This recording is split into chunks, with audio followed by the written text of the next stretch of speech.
I'm staring at the empty driveway.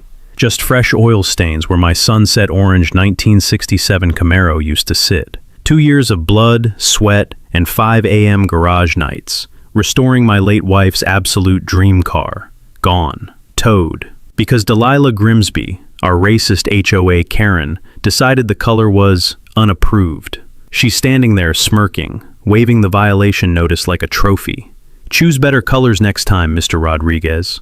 Big mistake. She had no idea I spent 20 years as an Army tank mechanic, and my buddy Pete keeps a fully operational 30-ton World War II Sherman tank in his barn. 2 weeks later, that beast rolled down our quiet suburban street, and Delilah absolutely lost her mind when she saw it coming for her driveway.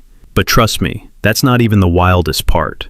This story has 3 insane twists left that will blow your mind. Drop your country in the comments, because you're not ready for what's next. Let me tell you about Delilah Grimsby. Real estate vulture, HOA dictator, professional racist. She moved to Maple Creek Estates 2 years ago and immediately decided our neighborhood needed improvement.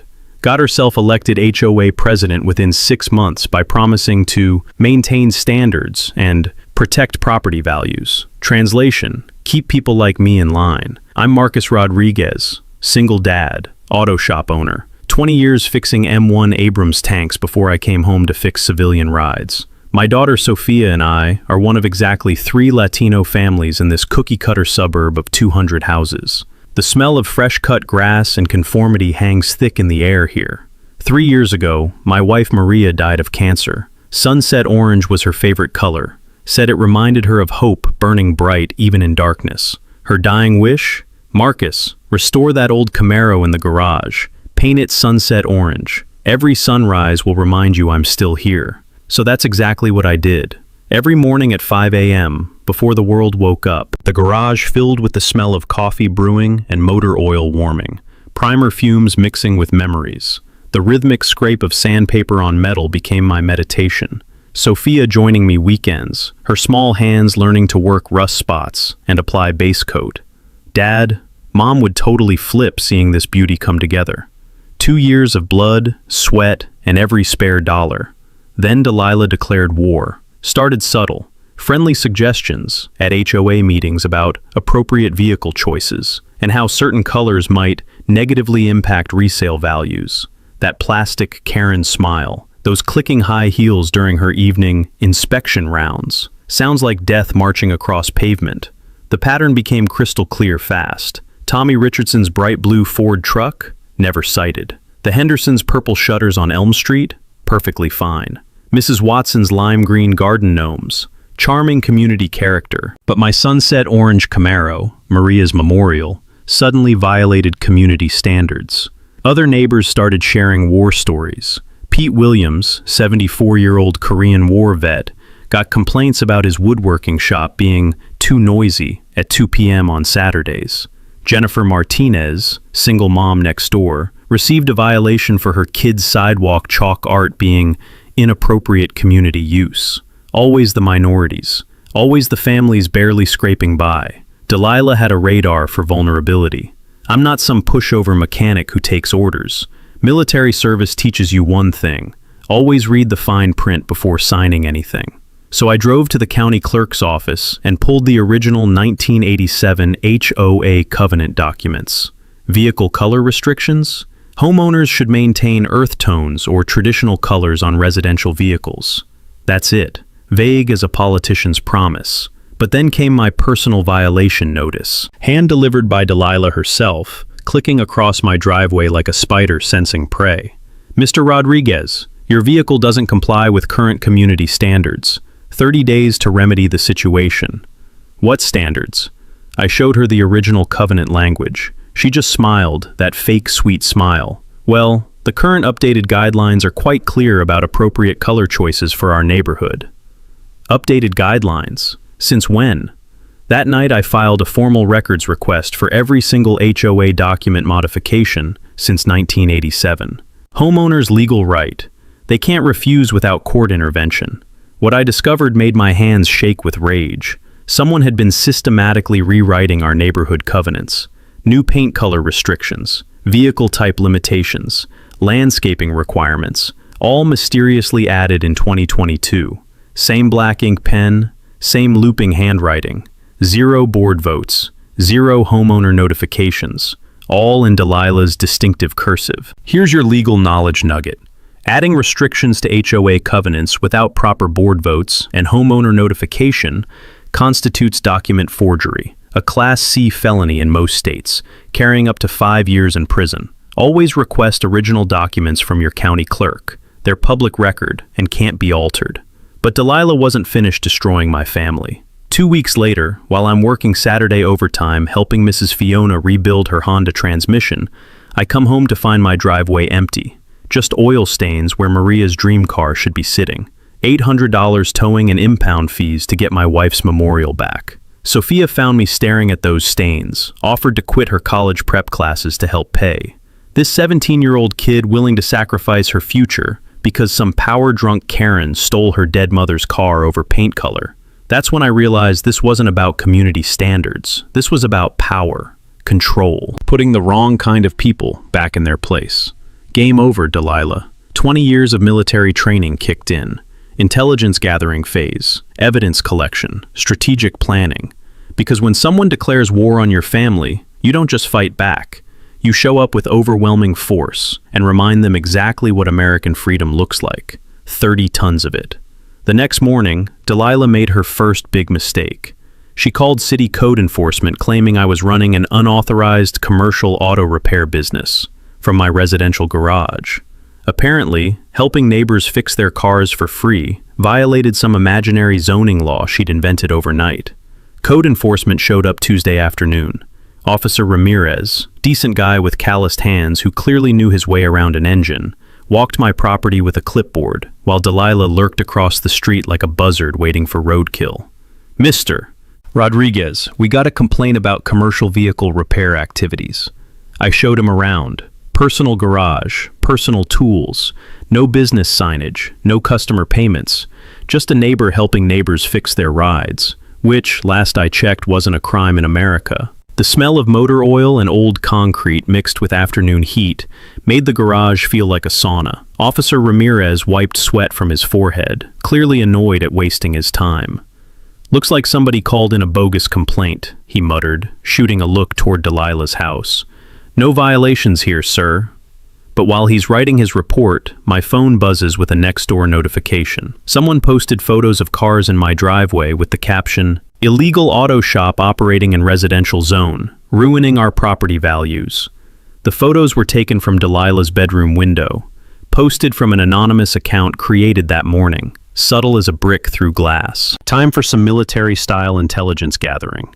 I spent that evening at the county clerk's office, one of those fluorescent-lit bureaucratic hellholes that smells like old paper and broken dreams.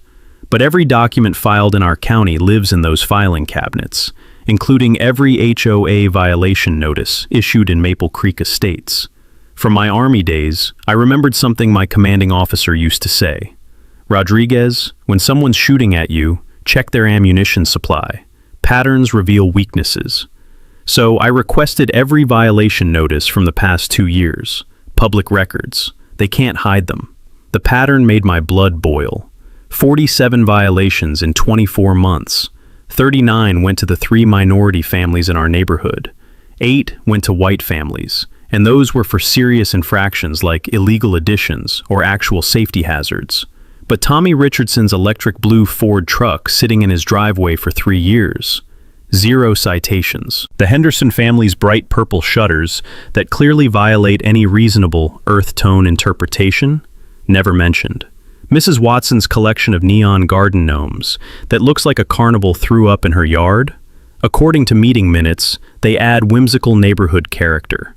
Meanwhile, every Latino and Asian family got cited for inappropriate landscaping, unapproved vehicle colors, or excessive noise, which apparently included Jennifer's kids shooting basketball hoops at 4 p.m. on school days. Then I found the smoking gun that changed everything. Those updated guidelines Delilah kept referencing? I pulled the original 1987 covenants and compared them line by line with current versions. Someone had systematically added 17 new restrictions between January and March 2022. paint color limitations targeting bright colors, vehicle size restrictions hitting work trucks, landscaping requirements eliminating vegetable gardens and native plants. Every single addition targeted something that minority families in our neighborhood actually had. Here's what really got me. All 17 modifications used identical black ink, identical handwriting, identical paper stock, no board meeting minutes, no homeowner notifications, no voting records, just Delilah Grimsby's signature, authorizing herself to rewrite our neighborhood constitution. Back in the Army, we had a term for this: unauthorized modification of standing orders. In civilian terms, it's called document forgery, and when it targets protected classes under federal fair housing laws, it becomes a federal crime that can land you in prison for years. But Delilah wasn't finished digging her own legal grave. The following week, she called an emergency HOA meeting to discuss my disruptive behavior and threats to community harmony. The audacity was breathtaking. She was claiming I created a hostile environment by questioning her fake rules. 23 neighbors showed up, biggest turnout in years. You could smell the tension mixed with stale coffee and anticipation. Delilah stood at the community center podium with a PowerPoint presentation titled, "Maintaining Community Standards." She'd actually prepared slides explaining why certain vehicle colors create visual pollution that damages everyone's investments. Slide 3 featured a photo of my sunset orange Camaro with a big red X slashed across it. That's when Pete Williams, our 74-year-old Korean War veteran, stood up. His voice carried that authority that only comes from real combat experience. "Delilah, I've been here since this neighborhood was built. My truck was fire engine red for 15 years. You never complained until Rodriguez moved in." The room temperature seemed to drop 10 degrees. Jennifer Martinez raised her hand next. "My kids got cited for sidewalk chalk art. Since when is children's creativity a violation?" Fiona spoke from the back row, her quiet voice cutting through the silence. "You said my rose garden was too colorful. They're roses, Delilah. They're supposed to be colorful." One by one, every minority family shared their harassment stories. The meeting transformed into a public confession about systematic neighborhood discrimination.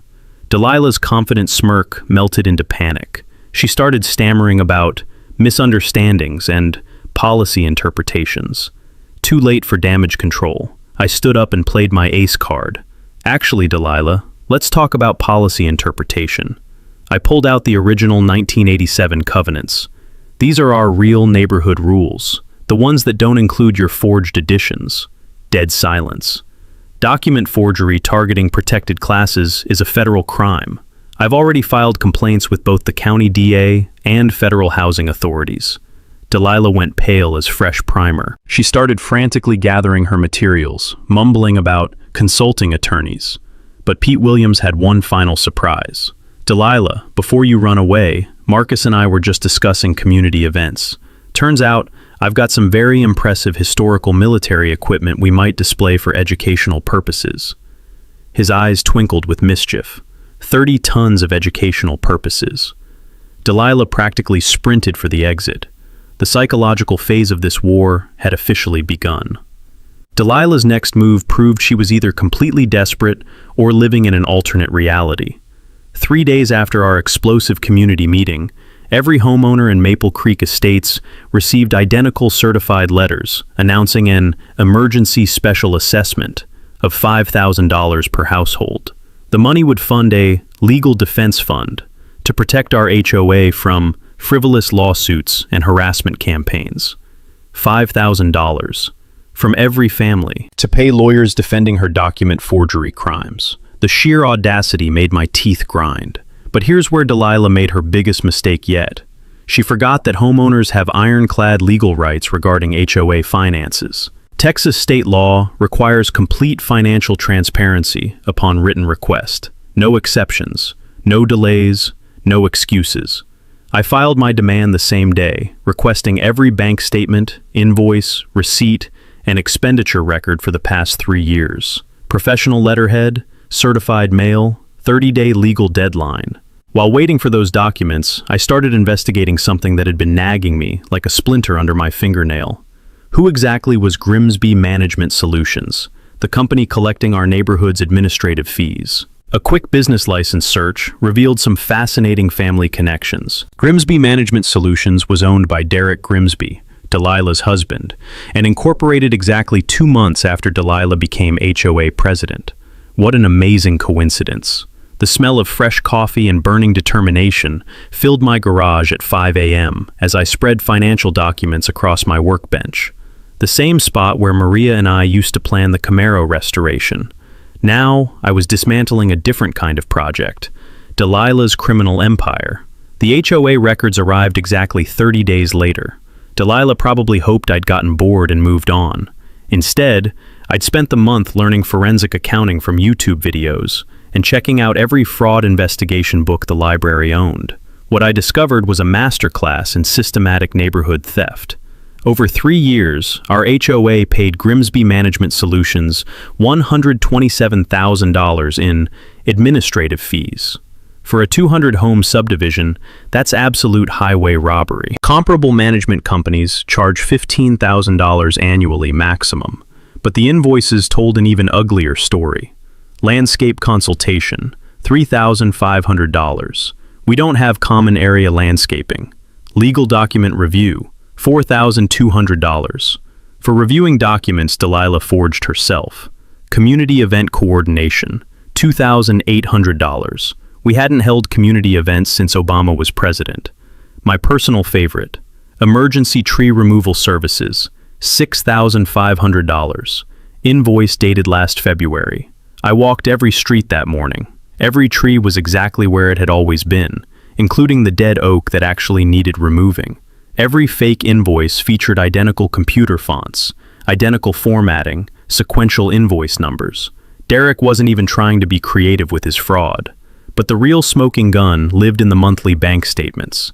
Regular transfers from HOA accounts to Grimsby Management Solutions, followed immediately by transfers to Derek and Delilah's personal checking account. They weren't even laundering money properly, just straight theft with digital paper trails. From investigating supply chain fraud in Iraq, I knew that financial crimes involving quasi-governmental institutions like HOAs trigger federal RICO jurisdiction. Systematic theft from homeowner associations constitutes mail fraud, wire fraud, and organized racketeering. The psychological pressure was clearly destroying both of them. Derek suddenly became a fitness enthusiast, jogging past my house 6 times daily in brand new running gear that still had Walmart price tags attached. Guy looked like he'd never seen exercise equipment, but apparently my driveway was his new marathon training route. Meanwhile, Delilah escalated her digital warfare. Anonymous next-door posts claiming I was a dangerous veteran with PTSD who threatened neighborhood children. Problem was, she kept using identical writing patterns and making the same spelling mistakes. Definitely, instead of definitely, appeared in every post. Then they crossed the line that ended my patience forever. Sophia started receiving Instagram messages from anonymous accounts. Illegal trash. Anchor baby. Go back to Mexico. Screenshots of our house with captions like, "Deport the Rodriguez family." Fake profiles sharing her school photos with racist commentary that made my blood boil. That wasn't harassment anymore. That was federal cyberstalking.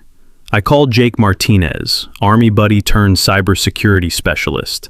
Within 2 hours, he traced every IP address back to Derek's home computer and Delilah's iPhone. "Marcus," Jake laughed. "These morons are committing federal crimes, using their real devices on their home internet. It's like robbing banks while wearing name tags with their addresses printed on them." But instead of rushing to authorities with half the evidence, military training kicked in. Patient intelligence gathering always beats hasty strikes. Plus, watching them destroy themselves was becoming genuinely entertaining. The neighborhood was turning against them like a pack of wolves, sensing weakness. Jennifer organized security patrols after her kids got harassed. Mrs. Fiona documented suspicious activity around the Grimsby fortress. Even neutral Tommy Richardson started questioning why fees kept increasing while services disappeared. Delilah's house transformed into a paranoid bunker overnight. Security cameras sprouted like weeds. No soliciting signs multiplied daily. They stopped answering doors for anyone, including delivery drivers. The psychological siege was working beautifully. But I wasn't ready to end this war yet. Not until I had enough evidence to obliterate their entire criminal operation and ensure they could never terrorize another family. Time to bring in the heavy artillery, literally. Delilah's desperation hit pure insanity when she tried the nuclear option. 2 weeks after the cyberstalking evidence surfaced, I received a certified letter claiming the HOA board had voted to immediately terminate my residency due to covenant violations and threats to community safety. Constructive eviction, trying to force me out of my own property through fake legal threats. One problem: HOAs can't evict homeowners, ever. Constitutionally impossible. But her desperate attempt gave me the perfect excuse to research something I'd been planning for weeks. That evening, I called Pete Williams. "Pete, that military equipment you mentioned, tell me everything." Pete's chuckle sounded like gravel mixing with pure mischief. "Well, Marcus, I own a fully restored 1944 Sherman M4A3E8. 38 tons of authentic American freedom sitting in my barn. Runs better than most modern cars. Street legal? With proper permits? Absolutely. Historical demonstrations are protected First Amendment activities.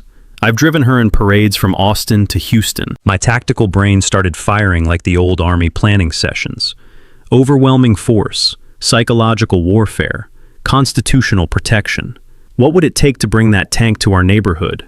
The old veteran's laugh turned genuinely sinister. "Son, are you thinking what I think you're thinking? I'm thinking Delilah needs a history lesson about fighting American tyranny." That night, I discovered something that changed everything completely. While researching municipal codes for historical vehicle displays, I stumbled across Texas Transportation Code Section 621.206. Military vehicles used for educational or ceremonial purposes can operate on public roads with basic permits and insurance. But here's the kicker, and this blew my mind.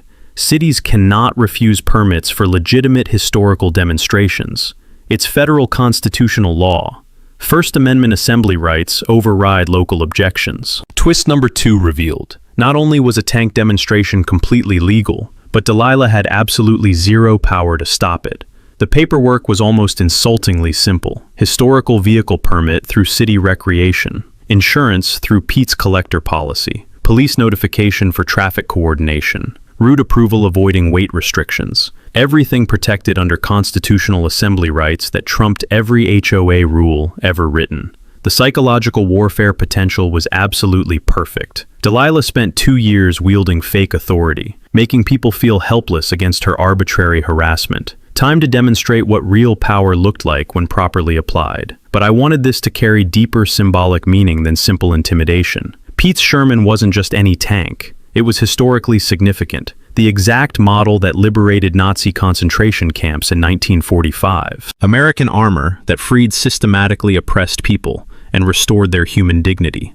Perfect symbolism for liberating our neighborhood from systematic discrimination. Logistics required military-level coordination. Tank transport needed specialized lowboy trailers. Route planning meant calculating bridge weights and turning radius for residential streets. The beauty was Maple Creek Lane's perfect suitability. Wide street, no overhead obstacles, straight approach from main road to community center. Mechanical inspection day filled Pete's barn with the smell of diesel fuel, gun oil, and pure possibility. Every system checked perfectly. Tracks pristine. Engine purring like a mechanical predator ready to hunt. "Marcus," Pete said, running weathered hands along olive drab armor. "This lady helped defeat European fascism. Fitting she should help defeat suburban fascism too." Meanwhile, Delilah's paranoia reached clinical breakdown levels. Motion sensor floodlights turned night into stadium lighting whenever squirrels moved. Ring cameras multiplied like electronic mushrooms. She hired private security, 2 bored guards in a white sedan who looked suicidal with boredom. But the neighborhood transformation was pure magic. Word spread through unofficial channels about the educational historical demonstration. People started asking when they could learn about American military heritage. Jennifer Martinez cornered me at the grocery store, eyes absolutely sparkling. "Marcus, please tell me you're planning what everyone thinks you're planning. Just exercising constitutional assembly rights for historical education." Her grin could have powered the whole city. "My kids are so excited to learn about tanks." Mrs. Fiona was more direct. Will this educational event be loud enough to wake neighbors who sleep too much? Even neutral Tommy Richardson approached me while checking mail. Rodriguez, if you need help with community logistics, I've got trucks and free time. The psychological pressure reached critical mass. Delilah knew something massive was approaching, but couldn't determine what. Her Facebook posts became increasingly unhinged, rambling about militant invasions and neighborhood terrorism. She called City Hall repeatedly, claiming suspicious military activity, but couldn't provide specifics because nothing illegal was happening. The permit application was deliberately transparent. Public records, open inspection, everything documented through official channels. Delilah could see the paperwork, but was completely powerless to stop what was coming. Because using overwhelming legal force against tyranny isn't just American tradition, it's constitutional duty. Thursday evening was set, right before the monthly HOA meeting.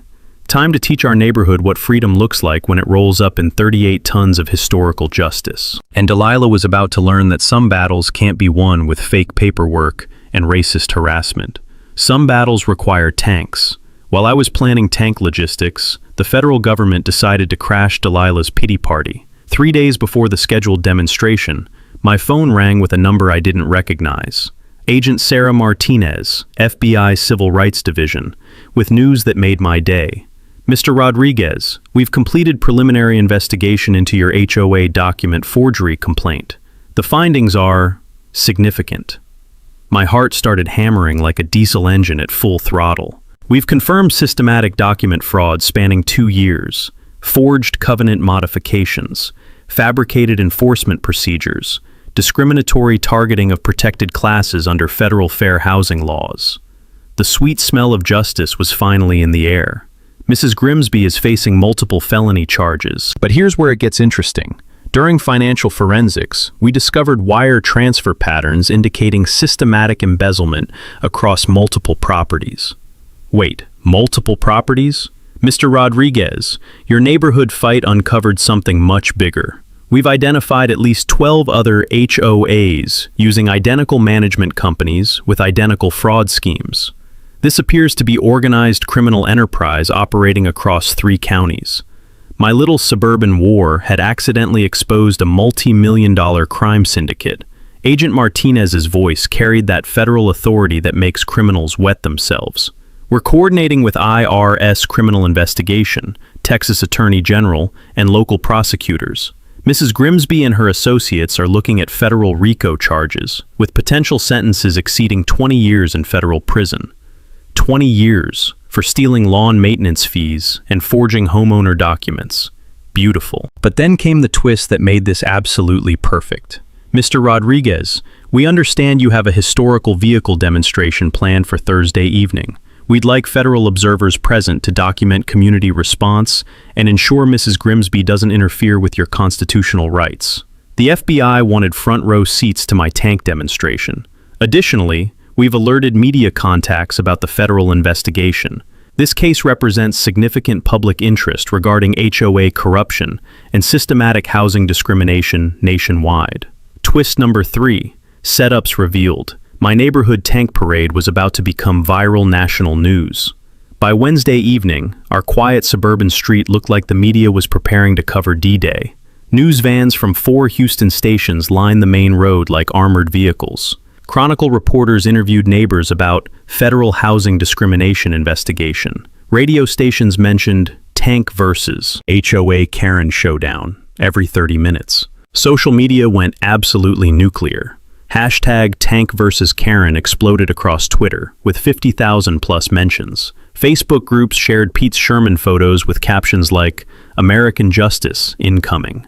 TikTok videos explaining HOA corruption got millions of views in hours. The psychological impact on Delilah was pure poetry. Her house became a bunker under digital siege. She'd hired 4 private security guards who looked increasingly uncomfortable as media circus intensified. Nobody entered or exited her property. Curtains stayed sealed. Even pizza delivery got turned away. She was trapped in her own paranoid fortress, while the world watched her empire crumble. Meanwhile, our neighborhood transformed into Liberation Celebration headquarters. Jennifer Martinez organized a historical education block party for families attending the demonstration. Mrs. Fiona prepared enough traditional food to feed Sherman's entire Third Army. Tommy Richardson borrowed folding chairs from his church for elderly neighbors to watch comfortably. Pete and I conducted final tank preparations in his barn, which now smelled like WD-40, fresh paint, and pure anticipation.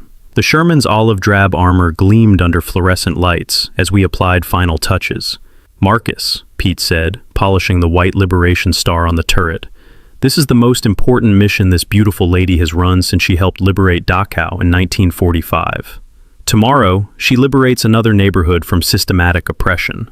Federal investigators had already frozen all Grimsby management accounts. Derek couldn't access stolen money. Their credit cards were canceled. The mortgage company initiated foreclosure on their over-leveraged house. The criminal empire was collapsing before the tank even rolled. But I wanted the public demonstration anyway. Our community needed to witness justice delivered with overwhelming constitutional force. Neighbors who'd endured years of harassment deserved to see accountability arrive in 38 tons of American steel. Thursday morning dawned crystal clear, with anticipation thick enough to armor plate. The war was ending, with the most spectacular victory our suburb had ever witnessed. And Delilah was about to learn what happens when you target American veterans who still maintain friendships with very large mechanical toys. Thursday morning arrived with the kind of crisp Texas air that makes impossible things feel inevitable, like rolling 38 tons of historical justice through suburban streets. Pete and I started pre-dawn in his barn, conducting final mechanical inspection with the precision of combat deployment preparation. The smell of gun oil, diesel fuel, and pure anticipation filled the morning air. "Tanks locked and loaded for freedom delivery," Pete announced, patting the Sherman's thick armor plating that could probably stop Delilah's complaints. Engine purrs like a satisfied cat, tracks tighter than her grip on fake authority. We loaded ceremonial equipment with military precision, blank artillery shells for the finale, American flags for the turret, portable PA system so everyone could hear justice being served with a microphone. But executing this operation required logistics that would impress Pentagon planners. Transportation coordination involved specialized lowboy trailer rated for 40-ton loads. Route mapping calculated bridge weight limits and turning radius for residential corners. Police communication ensured traffic control without legal interference. Here's the practical knowledge I'd learned during weeks of research. Historical vehicle demonstrations fall under First Amendment assembly rights, which override almost every local restriction. Municipal governments cannot deny permits for legitimate educational displays featuring military equipment. The legal framework was bulletproof. Constitutional protection stronger than tank armor. Media coordination began at 10 a.m. sharp. 3 Houston stations confirmed live coverage starting at 6 p.m. Chronicle photographer scheduled arrival at 5:30. Radio stations planned live remote broadcast from Ground Zero. Agent Martinez called to confirm federal observer positioning. Mr. Rodriguez, unmarked units will document everything for civil rights evidence. This demonstration represents protected political speech regarding systematic housing discrimination. The FBI was treating my tank parade as legitimate federal civil rights action. Community organization reached military-level efficiency that would make drill sergeants weep with pride. Jennifer Martinez set up registration tables for families wanting official photos with liberation equipment. Mrs. Fiona coordinated food distribution. Word had spread to neighboring subdivisions about the Freedom Feast. Tommy Richardson borrowed church sound equipment for crowd control. Marcus, we're expecting 400+ people. This is bigger than county fair attendance. Local VFW post volunteered full color guard services. 20 veterans in dress uniforms presenting colors, while Sherman demonstrated authentic American military heritage. But the most beautiful part was watching Delilah's complete psychological disintegration through her own security cameras. Her hired protection had tripled overnight. 6 tactical gear guards patrolling property like expecting military invasion. Which wasn't entirely wrong, just perfectly legal invasion. Ring doorbell footage showed her peeking through curtains every 30 seconds, then ducking back inside like prairie dog under hawk attack. Social media posts became pure, unhinged poetry. Military assault on peaceful neighborhood, and terrorist veterans threatening innocent citizens. The irony tasted sweeter than victory champagne. She'd terrorized minority families for 2 years, using fake authority and systematic harassment. Now, she was experiencing genuine fear of legitimate authority, responding with overwhelming constitutional force. At noon, lowboy trailer arrived to transport Sherman from Pete's farm to neighborhood staging area. The sight of authentic World War II armor being loaded for suburban deployment attracted curious civilians like parade announcement. "Mister," asked a gap-toothed kid who couldn't have been 10 years old, "is that tank gonna arrest the mean lady who made my mom cry?"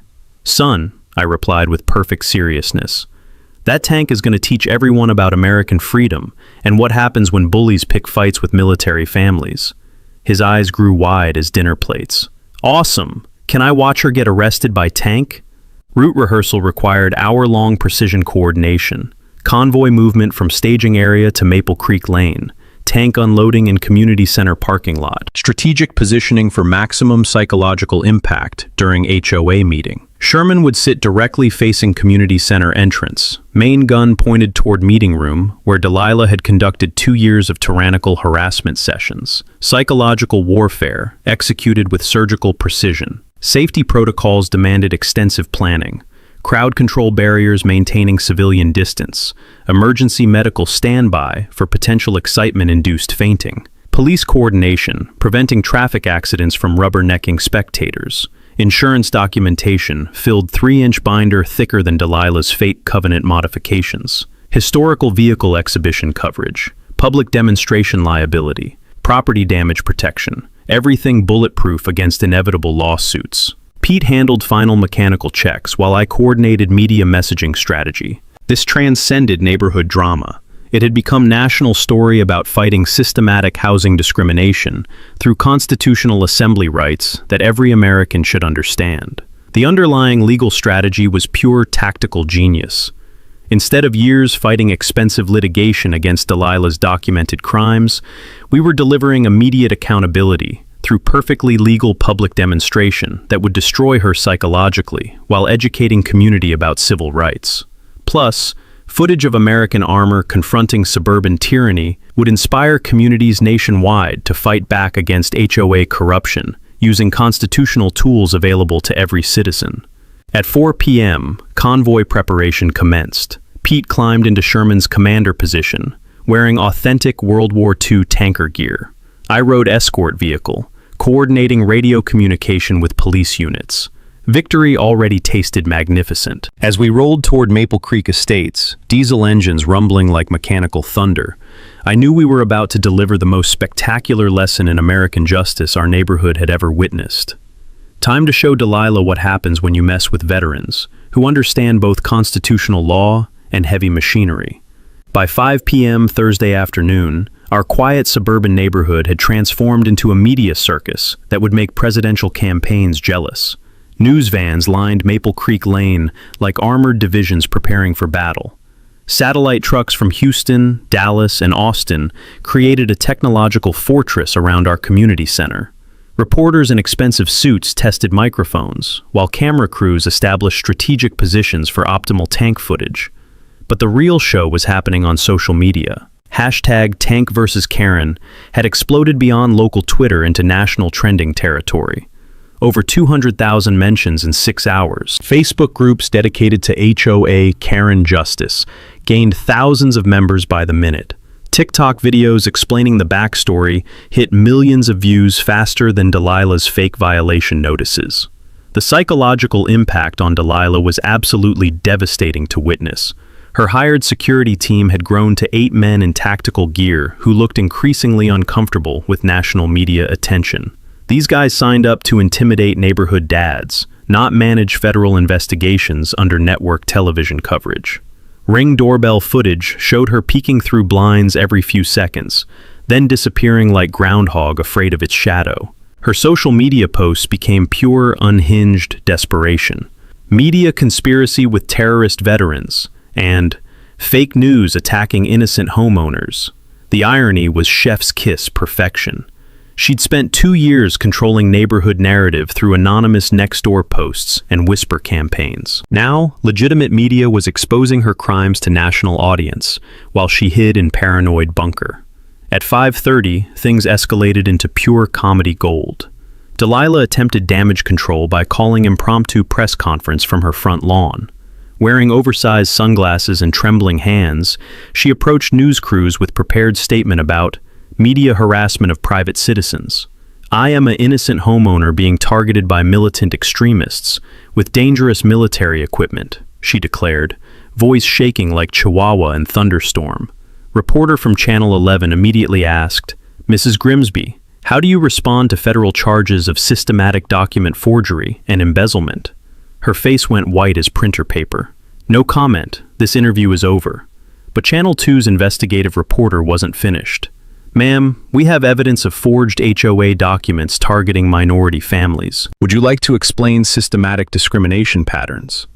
Delilah literally ran back inside, slamming doors so hard it rattled windows. Security guards followed her retreat like confused bodyguards protecting cowardly dictator. The footage went viral within minutes.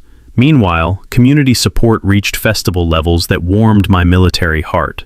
Families arrived carrying American flags, folding chairs, and enough food to supply battalion mess hall. Kids wore homemade shirts reading, "Thank you, Marcus," and "Freedom rides again." Mrs. Fiona set up traditional food station that attracted neighbors I'd never met. "Mr. Rodriguez," she said, ladling homemade soup into disposable bowls. My family escaped communist oppression in Vietnam. Seeing American tank defeat suburban tyranny makes my heart sing. Jennifer Martinez organized children's activities around military history education. Her kids had prepared poster presentations about Sherman tanks liberating concentration camps during World War II.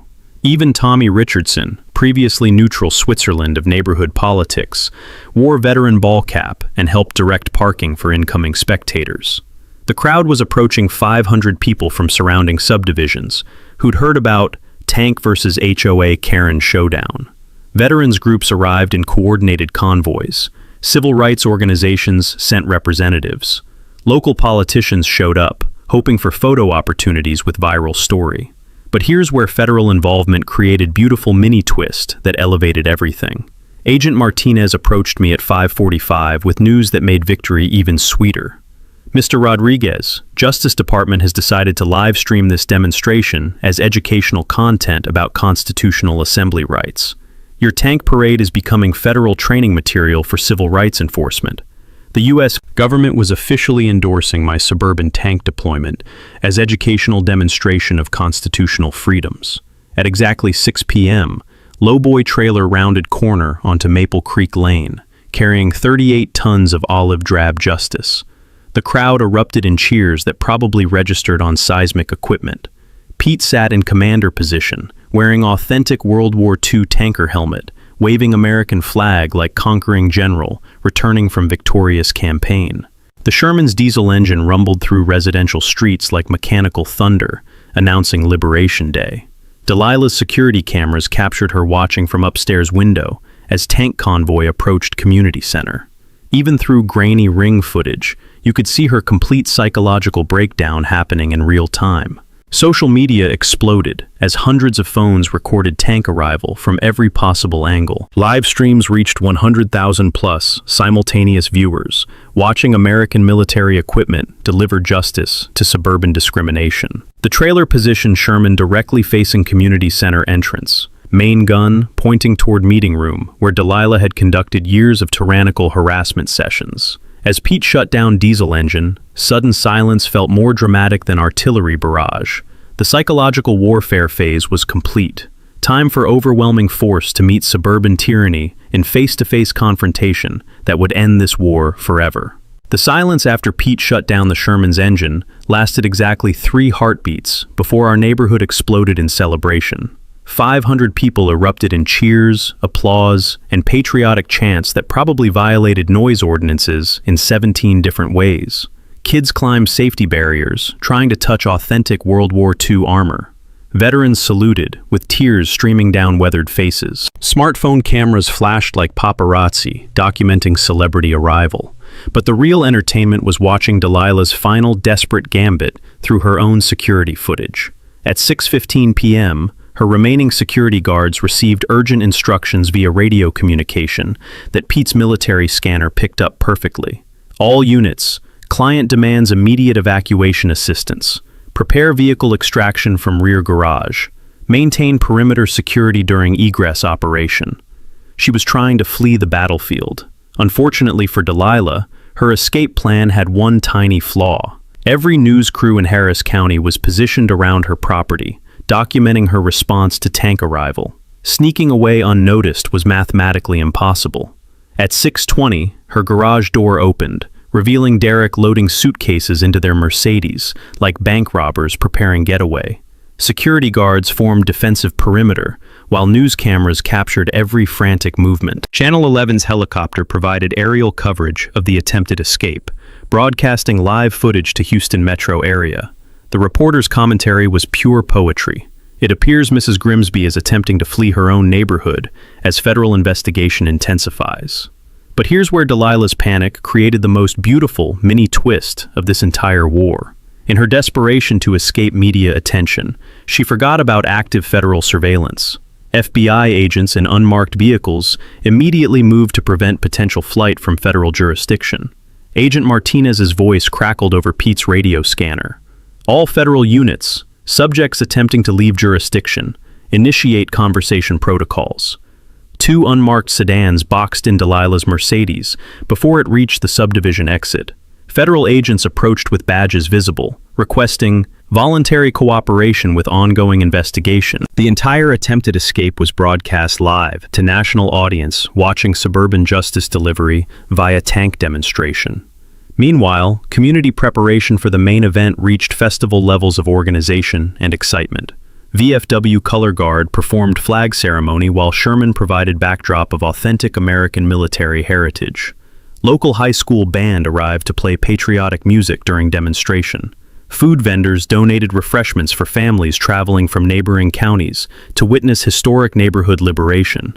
Pete conducted final tank inspection with crowd of fascinated children, asking technical questions about armor thickness and main gun specifications.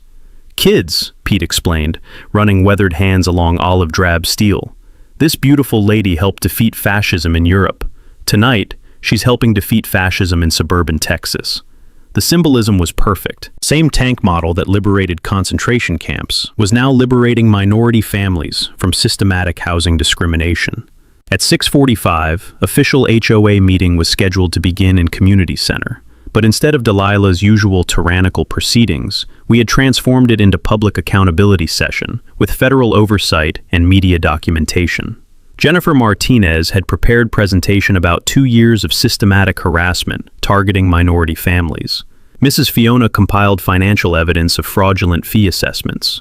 Tommy Richardson documented property maintenance failures, while management fees increased exponentially. The evidence was overwhelming, and every bit would be presented, with 38 tons of American armor providing psychological emphasis. Agent Martinez confirmed federal documentation protocols for civil rights violation evidence. "Mr. Rodriguez, everything said during this community meeting becomes part of federal investigation record. Constitutional assembly rights protect your neighbor's testimony." The legal framework was bulletproof. Delilah couldn't suppress witness testimony, couldn't intimidate speakers, couldn't control narrative anymore. As 7 p.m. approached, crowd energy reached crescendo of anticipation. Veterans formed honor guard around Sherman Tank. Families positioned themselves for optimal viewing of community center entrance. Media crews tested equipment for live broadcast of neighborhood justice delivery. The smell of diesel exhaust mixed with barbecue smoke and pure excitement created atmosphere of American celebration that would make 4th of July parades jealous. But the most satisfying element was knowing Delilah was trapped inside her house, watching through security cameras as her victims gathered to testify about years of systematic oppression. She could see justice approaching, but was powerless to stop constitutional process she'd triggered through her own criminal behavior. At 6:58 p.m., Pete climbed back into Sherman's commander position and fired up diesel engine for dramatic entrance to community meeting. The rumble of American armor starting up sent vibrations through residential streets and shivers down Delilah's spine. As tank tracks began moving toward community center entrance, I couldn't help thinking this was exactly how liberation should work. Overwhelming constitutional force applied with precision against systematic oppression. Time to end this war with justice, delivered via 38 tons of American freedom. The final battle was about to begin. At exactly 7 p.m., Pete Rodriguez drove 38 tons of American justice straight toward our community center entrance, like General Patton liberating occupied territory. The Sherman's diesel engine roared through suburban streets with mechanical thunder that shook windows, rattled garage doors, and sent seismic vibrations straight into Delilah's paranoid heart. Track chains clanked against asphalt with rhythmic precision of approaching freedom. 500 spectators erupted in patriotic celebration that probably registered on earthquake monitors. Kids screamed with excitement. Veterans saluted with pride. Camera crews documented every second of suburban liberation for national broadcast. But the real show was about to begin. As tank tracks ground to halt directly facing community center entrance, main gun pointing toward meeting room like finger of justice, Delilah Grimsby finally lost what remained of her racist mind. She burst from her house in bathrobe and slippers, screaming like Banshee escaped from suburban hell. "You can't bring that thing here! This is terrorism! Call the army! Call the National Guard!" Her voice cracked with hysteria that could shatter crystal. Security guards followed her frantic sprint toward tank position, but stopped dead when they realized approaching federal crime scene under media surveillance. I stepped down from Sherman's commander position, wearing military dress uniform, holding official parade permits and constitutional law documentation. "Ma'am," I said with perfect military calm, "this is legal historical vehicle demonstration, protected under First Amendment assembly rights. All permits are properly filed with city, county, and federal authorities." Delilah's face turned purple with rage that would make eggplants jealous. "Legal? You're invading our neighborhood with military weapons." "Mrs. Grimsby," Agent Martinez appeared with federal badge visible. "Mr. Rodriguez's demonstration is constitutionally protected political speech regarding housing discrimination. Any interference constitutes federal civil rights violation." That's when Delilah completely, absolutely, spectacularly lost her mind. "Discrimination? I'm the victim here. These people don't belong in American neighborhoods. They're destroying our property values with their 4 cars and loud music and illegal activities." Her racist rant was broadcast live to national audience via multiple news streams. Every word documented for federal hate crime evidence. Cell phones recorded from every angle as she revealed true nature for entire world to witness. "This is America. We have rules. We have standards. We don't let just anybody live wherever they want." The crowd fell silent except for camera shutters clicking like mechanical applause. Even her remaining security guards backed away from radioactive racism exposure. But Delilah wasn't finished destroying herself. She attempted to physically attack the tank with garden hose, spraying water against armor plating like angry toddler having nuclear meltdown. "Get out! Get out! This is our neighborhood!" Pete fired ceremonial blank round from main gun that echoed through subdivision like thunder, announcing Justice Day. The sound sent Delilah into full psychiatric emergency, requiring medical intervention. She collapsed on community center lawn, screaming about invasion and terrorism, while paramedics checked vital signs and news helicopters captured aerial footage of complete psychological breakdown. "Ma'am," I announced through PA system with voice carrying across hundreds of spectators, "this tank liberated concentration camps in 1945. Today, it liberates our neighborhood from 2 years of systematic discrimination and document forgery." The crowd erupted in standing ovation that lasted 5 minutes. Veterans wept openly. Children cheered. Families who'd endured harassment finally witnessed accountability delivered with overwhelming constitutional force. As Delilah was loaded into ambulance for psychiatric evaluation, still screaming about military coups and immigrant invasions, I delivered final statement for national media. This is what happens when bullies target military families. We don't just fight back. We roll up with 38 tons of American freedom and remind everyone what constitutional rights look like when properly applied. Agent Martinez approached with handcuffs and federal arrest warrant. Derek Grimsby, you're under arrest for systematic wire fraud, money laundering, and violation of federal fair housing laws. Derek surrendered without resistance as tank engine rumbled approval in background. The war was over. Justice had been delivered via diesel-powered democracy, and our neighborhood was finally free from 2 years of systematic oppression. As community celebration continued around liberated Sherman Tank, I felt Maria's presence stronger than ever. Her sunset orange Camaro was safe. Her memory was honored. Her husband had defeated suburban fascism with exactly the kind of overwhelming response she would have loved. Sometimes bullies only understand one language. 38 tons of American steel, speaking constitutional truth with mechanical authority. Mission accomplished. 6 months later, our neighborhood looks like a completely different place. The "Welcome to Maple Creek Estates" sign now includes smaller plaque reading, "Home of the Freedom Tank," where American veterans defend constitutional rights.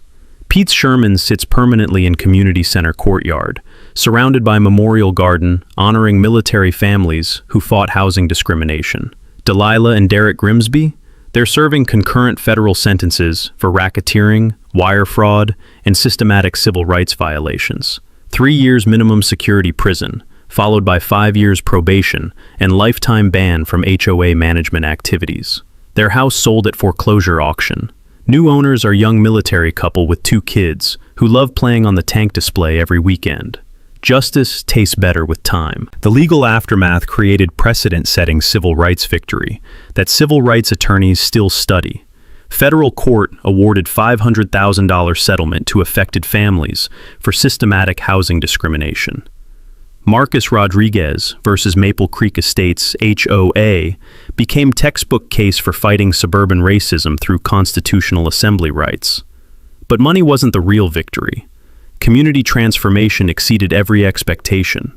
Property values increased 25% after corrupt leadership removal and national media attention highlighting our neighborhood's resistance to discrimination. New families specifically moved here because of our reputation for fighting injustice. I was elected HOA president with 98% vote margin. First act, complete covenant rewrite, eliminating subjective standards and arbitrary enforcement. New rules focus on actual safety, property maintenance, and community support rather than controlling personal expression. Second act, established Maria Rodriguez Memorial Scholarship Fund for military families facing housing discrimination. Annual fundraising events include tank displays, veteran appreciation dinners, and civil rights education programs. Sophia graduated high school with full academic scholarship and plans to study civil rights law. Dad, watching you fight systematic racism with constitutional law and military equipment inspired my career choice. I want to help other families defeat neighborhood tyrants. The ripple effects spread far beyond Maple Creek Estates. Our story inspired federal legislation strengthening HOA oversight and homeowner protection rights. Tank versus Karen became shorthand for fighting petty authoritarianism through overwhelming legal response. Veterans groups nationwide adopted our model for addressing housing discrimination. Military families facing HOA harassment now have tactical playbook for constitutional resistance, including historical vehicle demonstrations, federal complaint procedures, and media coordination strategies. The documentary film Armor vs. Authority: How One Tank Liberated a Neighborhood won regional Emmy and screens regularly at civil rights conferences. Pete Williams became local celebrity, conducting tank tours for school groups and veteran organizations. Kids, he tells wide-eyed audiences, this beautiful lady proved that American freedom sometimes needs mechanical reinforcement to remind bullies about constitutional law. Mrs. Fiona established community garden in former HOA office space, growing vegetables and flowers representing cultural diversity Delilah tried to suppress. Now our neighborhood blooms with freedom instead of fear. Jennifer Martinez runs monthly support groups for families experiencing HOA harassment, teaching documentation techniques and federal complaint procedures I developed during our fight. Even Tommy Richardson embraced activism, serving as neighborhood watch coordinator and veteran liaison for families needing advocacy support. The annual Freedom Day celebration draws thousands of visitors celebrating constitutional victory over suburban tyranny. Local businesses sponsor tank displays, civil rights workshops, and cultural festivals honoring diversity Delilah attempted to eliminate. But the most meaningful change is personal healing our community experienced. Neighbors who endured years of harassment finally live without fear of arbitrary violation notices or racist intimidation. Children play freely without worrying about inappropriate noise complaints. Families maintain gardens, paint houses, and express cultural identity without systematic persecution. Our subdivision became a model for inclusive community organization, where constitutional rights receive mechanical reinforcement when necessary. The Sherman Tank serves dual purpose as historical monument and standing reminder that American veterans don't tolerate domestic tyranny from suburban dictators. My practical advice for anyone facing similar battles: document everything. Research constitutional rights, unite community victims, and remember that overwhelming legal force defeats petty authoritarianism every time. Fighting injustice requires courage, persistence, and occasionally 38 tons of diesel-powered democracy. Your turn to fight back. Share your worst HOA nightmare in the comments below. You're not alone in this fight against neighborhood tyranny, and constitutional tools exist to defeat every suburban dictator. Subscribe and ring that notification bell, because next week's story is absolutely insane. The HOA president who tried to ban American flags until the entire Marine Corps showed up at her door. Share this video with anyone battling their own HOA Karen. Sometimes bullies need tank-sized reminders about American freedom. Freedom isn't free, but justice is always worth the fight.